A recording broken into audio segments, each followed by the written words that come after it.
Wara xhur sħaħ sa fl-aħħar il-Prim Ministru Robert Abela ammetta bl-aktar mod ċar is-sewwa magħruf illi l-arbitraġġ internazzjonali brabta mal-frodi ta' 3 sptarijiet mhux il-Gvern immexxi minnu fetħu imma il-kumpanija Stewart Healthcare. Immedjatament wara illi kien hemm is-sentenza tal-Prim Awla tal-Qorti Ċivili, Stewart marru fl-arbitraġġ, aħna immedjatament weġibna għalih. Ansaħqu Abela stess il-ħamis wara nofsinhar f'konferenza tal-aħbarijiet f'Kastilja indirizzata flimkien mal-Ministru Jonathan Attard meta kien mistoqsi minn Net News għalliema raġuni ma kienx qiegħed jgħid dak illi huwa minnu meta kien qiegħed jitkellem fuq l-istepin tal-Gvern fl-isptarijiet u l-arbitraġġ.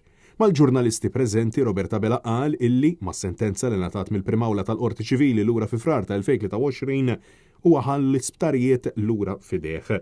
Diskors deskritt mill-esperti fis-settur mediku bħala wieħed intiż biex jiżgwida lill-poplu. Meta ingħatat is-sentenza tal-Prim Istanza għaliex hemmilna li dak kien il-mument il-korrett dħalna bi step-in.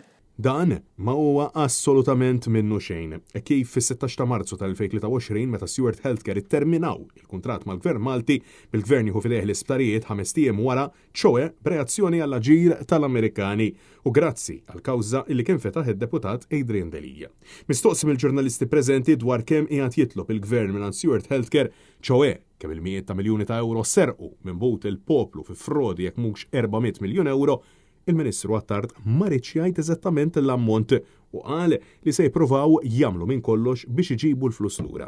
L-Istat Malti daħħal l-ewwel daħħal il-kontro talbit tiegħu u issa daħħalna wkoll speċifikament it-talbit tagħna ta' dak li nemnu li jispettana bħala ammonti li għandhom jiġu irkuprati mill-Istat Malti.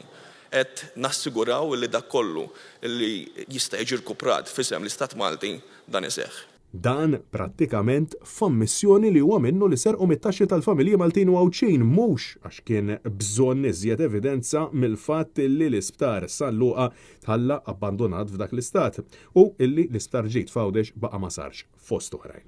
Mistoqsi minn Net News għalfejn ma kienx informa lil poplu Malti u Għawċi lura fl-2020 meta nduna bli kienet jiġri fis-settur tas-saħħa, il-Prim Ministru Abela alluda illi ma kellux idea u fl-aħħar 4 snin mexa b'mod korrett f'dan il-każ. Minkejja illi hu stess reġa' qal li kien informat permezz ta' ittra minn Stewart infushom illi kien hemm xi tip ta' frodi bid-deal tal-Vitals. Ara x'ċertifikat ta' korrettezza jagħti għal mod kif imxejna konsistentement. Ma kontx tarhom l-affarijiet, Prim Ministru. Xogħol ta' St. Luke's. Mill-2020 il-qudiem. Meta Ħalbija tal-poplu. Possibilment qed tirreferi għal inti, mill-ewwel qabbadna anke ditta ta' avukati twieġeb. Intant, mistoqsija l-aktar minn darba dwar jekk hux se jiftaħ kawża fil-qrati Maltin biex iġib lura l-400 miljun euro, Abela baqa' ma weġibx bl-istorja tal-aħħar snin turi illi tmexxija Robert Abela hija waħda reattiva għall-aħħar iħalli lil ħaddieħor jaħdem u jmexxi u flimkien mat-tim tiegħu jibqgħu gallerija. Prim Ministru, ġifieri l-kawża minn tista' tiftaħ? Matul il-konferenza, Abela esprima ruħu frustrat għal fatt li l-kap tal-Partit Nazzjonalista Bernard Grech qed jagħmel minn kollox biex iġib lura l-400 miljun euro misruqa minn Vitals u Stewart. Abela jgħid li dan kollu huwa teddid u intimidazzjoni.